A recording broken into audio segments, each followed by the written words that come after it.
Hello everyone, welcome to top stack. तो पिछले video में हमने लॉज ऑफ रिफ्लेक्शन तक पढ़ लिया था, जिसमें हमने दो लॉ पढ़ा था कि रिफ्लेक्शन के दो लॉ क्या होता है। फर्स्ट लॉ में हमने पढ़ा था कि जो एंगल ऑफ इंसिडेंट होता है वो एंगल ऑफ रिफ्लेक्शन के इक्वल होता है। सेकेंड लॉ में हमने पढ़ा था कि जो नॉर्मल होता है, रिफ्लेक्शन रे होता है और जो इंसिडेंट रे होता है वो एक प्लेन में लाइज करता है। तो उसी के आगे हम सबसे इंपॉर्टेंट टॉपिक आज स्टार्ट करने वाले हैं, जिसका नाम है स्फेरिकल मिरर। तो चलिए समझते हैं कि स्फेरिकल मिरर क्या होता है। तो स्फेरिकल मिरर का डिफिनेशन क्या है कि a spherical mirror is a mirror whose reflecting surface is a part of hollow sphere. जैसे मैंने यहाँ पे एक होलो स्फेयर बनाया है, ठीक है। होलो स्फेयर क्या होता है कि एक ऐसा बॉडी जिसका जो इंटरनली पार्ट होता है वो क्या होता है, होलो होता है, उसके अंदर मटेरियल नहीं होता है। तो एग्जाम्पल के बेसिस पे समझे तो जो फुटबॉल होता है वो क्या होता है, एक होलो स्फेयर होता है, क्योंकि उसके जो अंदर का इंटरनल पार्ट होता है वो क्या होता है, होलो होता है। उसके अंदर जो इंटरनल पार्ट होता है उसमें मटेरियल नहीं होता है। तो ऐसा कोई भी बॉडी जो स्फेयर के शेप का हो लेकिन अंदर इंटरनल जो होता है उसमें मटेरियल ना हो तो उसको हम क्या बोलते हैं, होलो स्फेयर बोलते हैं, ठीक है। तो उसी से क्या बनता है, स्फेरिकल मिरर बनता है, ठीक है। अब जैसे यहाँ पे मैंने बताया कि ये होलो स्फेयर है, इसमें क्या करते हैं हम, किसी भी होलो स्फेयर को दो पार्टों में ऐसे डिवाइड कर दिया। जैसे मान लीजिए मैंने यहाँ से इसको ऐसे डिवाइड कर दिया, ठीक है।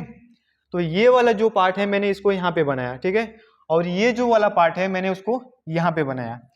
अब जैसे इसको ऐसे पहले इनिशियल समझे तो ये कुछ ऐसा होगा और ये कुछ ऐसा होगा, ठीक है। तो इसमें दो कंडीशन बनती है। ये जो ऐसे कर्व साइड का ये क्या है, इनसाइड वाला पार्ट है। ये जो क्या है, ये इनसाइड वाला पार्ट है, और ये जो है ये क्या है, आउटसाइड वाला पार्ट है। सेम अगर इसके लिए समझे तो ये क्या है, इनसाइड वाला पार्ट है, और ये क्या है, आउटसाइड वाला पार्ट है, ठीक है। तो स्फेरिकल मिरर क्या होता है, अब इसी पार्ट को हम क्या करते हैं, पहले कंडीशन में अगर लें तो बाहर वाला जो आउटसाइड वाला पार्ट है अगर उसको हम पॉलिश कर दें, अगर ये जो बाहर वाला पार्ट है उसको अगर हम पॉलिश कर दें, और ये जो अंदर वाला है, जो अंदर वाला सरफेस है वो रिफ्लेक्टिंग सरफेस बन जाता है, तो उसको हम क्या बोलते हैं, स्फेरिकल मिरर बोलते हैं। सेम अगर इसके लिए समझें तो इसमें हमने क्या किया, जो अंदर वाला पार्ट है उसको हमने पॉलिश कर दिया, और जो बाहर वाला सरफेस है उसको हमने क्या बना दिया, रिफ्लेक्टिंग सरफेस बना दिया। तो जब भी ऐसा शेप का अगर मिरर हो तो उसको हम क्या बोलते हैं, स्फेरिकल मिरर बोलते हैं, ठीक है। अब समझते हैं कि how many types of spherical mirror. तो दो प्रकार के स्फेरिकल मिरर होते हैं। फर्स्ट क्या होता है, कॉनकेव मिरर होता है। सेकेंड क्या होता है, कॉन्वेक्स मिरर होता है, ठीक है। ये दोनों टर्म समझने से पहले आप फिर से मैं ये बताता हूं कि ये दो ही क्यों बने, कॉनकेव मिरर और कॉन्वेक्स मिरर ही क्यों बने, ठीक है। तो जैसा मैंने यहाँ पे बताया कि जब भी हम किसी होलो स्फीयर को ऐसे कट करते हैं दो पार्ट में तो दो कंडीशन मिलती है, फर्स्ट ये, सेकेंड ये, ठीक है। अब इस दोनों कंडीशन को मैंने क्या किया, ये जो पहला है इसको मैंने क्या किया, बाहर जो आउट वाला पार्ट है उसको मैंने क्या किया, पॉलिश कर दिया, ठीक है। तो जो इनसाइड वाला पार्ट है उसको मैंने क्या बनाया, रिफ्लेक्टिंग सरफेस बना दिया। तो जब भी ऐसी कंडीशन आएगी, मतलब जो इनसाइड वाला पार्ट है अगर वो रिफ्लेक्टिंग सरफेस है तो उसको हम क्या बोलेंगे, कॉनकेव मिरर बोलेंगे, ठीक है। अगर इनसाइड वाला पार्ट, अब यहाँ पे दूसरा कंडीशन क्या है, अगर इनसाइड वाला पार्ट को हमने पॉलिश कर दिया और आउटसाइड वाले पार्ट को हमने रिफ्लेक्टिंग सरफेस बना दिया तो वो क्या कहलाता है, कॉन्वेक्स मिरर कहलाता है, ठीक है। तो हमने समझ लिया कि टाइप्स ऑफ मिरर दो प्रकार के होते हैं, एक कॉनकेव मिरर होता है और कॉन्वेक्स मिरर होता है, जिसमें हमने बताया कि जो रिफ्लेक्टिंग पार्ट होता है कॉनकेव मिरर के लिए वो इनसाइड वाला पार्ट होता है, रिफ्लेक्टिंग पार्ट, ठीक है। और कॉन्वेक्स मिरर के लिए जो रिफ्लेक्टिंग पार्ट होता है वो ये आउटसाइड वाला पार्ट होता है, ठीक है। अब एक और पॉइंट है, जो कॉनकेव मिरर होता है उसको हम क्या बोलते हैं, कन्वर्जिंग मिरर।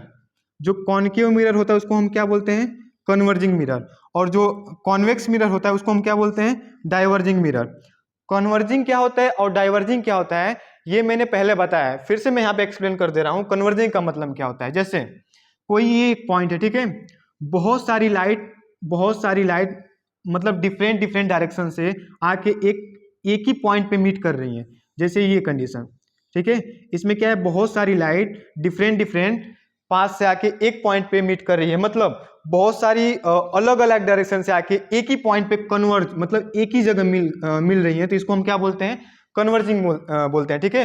तो जो कॉनकेव मिरर होता है वो क्या करता है, लाइट को कन्वर्ज करता है। बहुत सारी लाइट ऐसे आएंगी, बहुत सारी ऐसे लाइट आएंगी वो क्या करेगा, यहाँ से रिफ्लेक्ट करके एक पॉइंट से उसको क्या करेगा, कन्वर्स करता है, एक ही पॉइंट पे क्या कर देगा, कन्वर्स कर देगा, ठीक है। कॉन्वेक्स मिरर में क्या होता है कि बहुत सारी एक पॉइंट से बहुत सारी लाइट आएगी, इसमें सेम उसका उल्टा होता है। अब क्या होगा, एक पॉइंट से बहुत सारी ऐसे लाइट आएंगी और ये क्या हो जाएंगी, डिस्क्रेट हो जाएंगी, मतलब बिखर जाएंगी। तो वो क्या होता है, converging mirror, sorry diverging mirror कहलाता है, जो कि किसके अंदर आता है, कॉन्वेक्स मिरर के अंदर आता है। तो हमने समझ लिया कि स्फेरिकल मिरर क्या होता है, टाइप्स ऑफ स्फेरिकल मिरर क्या होता है। अब कुछ उससे रिलेटेड टर्म है उसको समझते हैं, ठीक है। तो यहाँ पे मैंने एक स्फेरिकल मिरर बनाया है, ठीक है। ये कॉनकेव मिरर मैंने यहाँ पे बनाया है, क्योंकि जो आउटसाइड वाला पार्ट है मैंने उसको क्या किया है, पॉलिश किया है। तो ये क्या है, एक कॉनकेव मिरर है। अब इसमें कुछ टर्म आती है, मैं उसको एक्सप्लेन करता हूँ, ठीक है। तो जो जो अपना यहाँ पे कॉनकेव मिरर है वो यहाँ से लेके पूरा यहाँ तक पार्ट का, ठीक है। इसका जो सेंटर पार्ट होता है, यहाँ जैसे मान लीजिए कि मैंने ये एक लाइन लिया, ठीक है। तो अगर मैं इसका सेंटर पॉइंट बोलूँ, जैसे ये 10 सेंटीमीटर का है, ठीक, तो इसका सेंटर पॉइंट क्या आएगा, 5 आएगा, ठीक है। तो ऐसे ही ये कोई कॉनकेव मिरर है, ठीक है, ये किसी लेंथ का है, बट इसका जो सेंटर पॉइंट है वो क्या कहलाता है, पोल कहलाता है, ठीक है। ये वाला जो पॉइंट है ये क्या है, पोल है, ठीक। तो यहाँ पे मैंने डेफिनेशन भी लिखा है, पोल की डेफिनेशन क्या होती है, it is a centre of mirror. जैसे यहाँ पे मैंने बताया कि ये जो मिरर है उसका जो सेंटर पॉइंट होगा, ये जो सेंटर पॉइंट है मिरर का सेंटर पॉइंट, ठीक है, वो क्या कहलाता है, पोल कहलाता है, ठीक है। सेकेंड क्या है, सेंटर ऑफ कर्वेचर। तो सेंटर ऑफ कर्वेचर क्या होता है, it is the centre of sphere of which the mirror is a part. जैसे ये पूरा स्फेयर है, ठीक है, इस पूरे स्फेयर का बस मैंने इतना सा पार्ट लिया है, ये जो मैंने बनाया है, ये जो पॉलिश वाला एरिया है मैंने इतना सा पार्ट लिया है, ठीक है। लेकिन ये पूरा मिरर स्फेयर था, ये क्या था, पूरा स्फेयर था। तो इसका जो सेंटर पॉइंट होता है, इस पूरे स्फेयर का सेंटर पॉइंट, ना कि मिरर का सेंटर पॉइंट। अगर मिरर का सेंटर पॉइंट बोलूं तो वो पोल कहलाता है, लेकिन ये जो मिरर बना, ये जो पूरा मिरर बना है जिस स्फेयर से बना है, उसका जो सेंटर पॉइंट होता है वो क्या कहलाता है, सेंटर ऑफ कर्वेचर कहलाता है, ठीक है। थर्ड पॉइंट क्या है, रेडियस ऑफ कर्वेचर, ठीक है। तो मैंने बताया कि ये जो पॉइंट है ये क्या कहलाता है, सेंटर ऑफ कर्वेचर कहलाता है, और ये जो पॉइंट है वो क्या है, पोल है, ठीक है। तो अब मेरे को डिफाइन करना है कि रेडियस ऑफ कर्वेचर क्या होता है, ठीक है। तो समझिए ये जो पॉइंट सी है और ये जो पी है, मतलब पोल और सेंटर ऑफ कर्वेचर। तो the distance between pole and centre of curvature is known as radius of curvature, ठीक है। तो ये जो सेंटर ऑफ कर्वेचर है और ये जो पोल है, इसके बीच की जो डिस्टेंस है, इसके बीच की जो डिस्टेंस वो क्या कहलाता है, रेडियस ऑफ कर्वेचर कहलाता है, जिसको हम रिप्रेजेंट करते हैं कैपिटल आर से, ठीक है। अगला पॉइंट हम समझते हैं प्रिंसिपल एक्सिस। तो प्रिंसिपल एक्सिस क्या कहलाता है, ठीक है। तो इसको भी एकदम इजी वे में समझते हैं। देखो हमने क्या क्या समझ लिया, सेंटर ऑफ कर्वेचर क्या होता है, पोल क्या होता है, और रेडियस ऑफ कर्वेचर क्या होता है। अब हमको समझना है कि प्रिंसिपल एक्सिस क्या होता है, ठीक है। तो देखो ये जो पॉइंट है और ये पॉइंट है, ठीक है, ये पॉइंट और ये पोल का पॉइंट, अगर इस पॉइंट से हम एक स्ट्रेट लाइन ऐसे दोनों को ज्वाइन कर दें, ये क्या होनी चाहिए, a line, a straight line which passes through center of curvature and pole is known as principal axis, ठीक है। तो ये जो लाइन है सेंटर ऑफ कर्वेचर और पोल से पासेस हो रही है, तो उसको हम क्या बोलेंगे, प्रिंसिपल एक्सिस बोलेंगे, ठीक है। नेक्स्ट पॉइंट क्या है, फोकस। अब समझते हैं कि फोकस क्या होता है, जो स्फेरिकल मिरर होता है उसका फोकस क्या होता है। तो डेफिनेशन समझते हैं, it is a point on the principal axis where parallel ray converge. मतलब इसका मतलब क्या है, सिंपल वे में समझते हैं, ठीक है। इसी डायग्राम को मैं छोटा सा डायग्राम बना के एक्सप्लेन करता हूं। जैसे मैंने यहाँ पे सेम डायग्राम बनाया लेकिन छोटा सा, ठीक है। ये बाहर जो आउटसाइड वाला पार्ट क्या है, वो पॉलिश्ड है, ठीक। अब ये सारे जो पॉइंट मैंने एक्सप्लेन कर दिया उसको भी मैं यहाँ पे रिप्रेजेंट करता हूँ, ठीक। ये क्या है, ये सेंटर ऑफ कर्वेचर पॉइंट है और ये क्या है, पोल है, ठीक है। अब मैं यहाँ पे जो फोकस होता है, फोकस को डिफाइन करने के लिए, फोकस को एक्सप्लेन करने के लिए मैं लाइट रे को क्या करवा रहा हूँ, रिफ्लेक्ट करवा रहा हूँ। तो इन्फिनिटी से लाइट आ रही है, ठीक है, इन्फिनिटी से लाइट आ रही है और वो किसके पैरेलल है, जो प्रिंसिपल एक्सिस है। कोई लाइट इन्फिनिटी से आ रही है और वो किसके पैरेलल है, प्रिंसिपल एक्सिस के पैरेलल है, ठीक है, वो क्या है, प्रिंसिपल एक्सिस के पैरेलल है।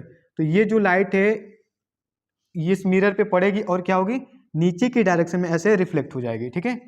सेम अगर नीचे से हम इसको करें, एक सेम पैरेलल लाइन नीचे से लेके आए, मतलब इन्फिनिटी से लेके प्रिंसिपल एक्सिस के पैरेलल लेके आए, तो ये यहाँ पे आएगा और यहाँ से स्ट्राइक होके सेम इसी पॉइंट से क्रॉस होके जाएगा। तो ये दोनों जो लाइट रे हैं, ये लाइट रे और ये लाइट रे जहाँ पे भी मीट कर रही है, कंडीशन क्या है कि जो लाइट रे है वो क्या होनी चाहिए, प्रिंसिपल एक्सिस के पैरेलल होनी चाहिए। तो ये हमारा क्या था, सी और पी है, उससे जो स्ट्रेट लाइन है, ये जो स्ट्रेट लाइन है वो क्या है, प्रिंसिपल एक्सिस है, और उसी के ये पैरेलल क्या है, लाइट रे आ रही है। तो वो जिस पॉइंट से टकराने के बाद जिस पॉइंट से क्रॉस होके जा रही है, वही पॉइंट क्या कहलाता है, फोकस कहलाता है, ठीक है। अगला पॉइंट क्या है, फोकल लेंथ। अब समझते हैं कि फोकल लेंथ क्या होता है। तो डेफिनेशन क्या है, it is the distance between pole and focus, ठीक है। तो हमने मैक्सिमम जो टर्म है उसको समझ लिया, लास्ट टर्म में क्या है, फोकल लेंथ। तो समझते हैं फोकल लेंथ क्या होता है, मतलब लेंथ के बारे में यहाँ पे बोला गया है। तो जो फोकस होता है, मिरर का जो फोकस होता है और जो पोल होता है, ठीक है, ये बड़े वाला डायग्राम में समझते हैं। इस मिरर का जो सेंटर ऑफ कर्वेचर ये है और इसका फोकस जो है ये है, ठीक है, और पोल पॉइंट ये है। तो जो डिस्टेंस बिटवीन फोकस और ये पोल, यहाँ पे पोल है और यहाँ पे फोकस है, तो इन दोनों के बीच की जो डिस्टेंस होती है वो क्या कहलाती है, फोकल लेंथ कहलाती है। या दूसरे वे में अगर हम समझें, फोकल लेंथ को ही हम कैसे डिफाइन कर सकते हैं, ठीक है। अगर मैं आपसे बोलूं कि रेडियस ऑफ कर्वेचर क्या होता है, तो आप कैसे बोलोगे, the distance between centre of curvature and pole is known as radius of curvature, ठीक है। अब जो रेडियस ऑफ कर्वेचर है वो क्या है, आर है, ठीक है। अगर इसी रेडियस ऑफ कर्वेचर का मैं हाफ ले लूं, मतलब जो भी डिस्टेंस है अगर उसका मैं हाफ कर दूं, तो वो क्या कहलाता है, फोकल लेंथ कहलाता है, ठीक है। यहां से भी हम समझ सकते हैं इन the term of radius of curvature कि फोकल लेंथ क्या होता है, और यहां से भी हम समझ सकते हैं कि in the term of focus and pole, the distance between focus and pole is known as focal length. तो आज हमने समझ लिया कि स्फेरिकल मिरर क्या होता है, टाइप्स ऑफ स्फेरिकल मिरर क्या होता है, कुछ उससे रिलेटेड टर्म हमने समझ लिया। तो इसके अगला पार्ट, जो इसका अगला पार्ट है वो नेक्स्ट वीडियो में हम समझेंगे। आज के लिए इतना ही, थैंक यू सो मच।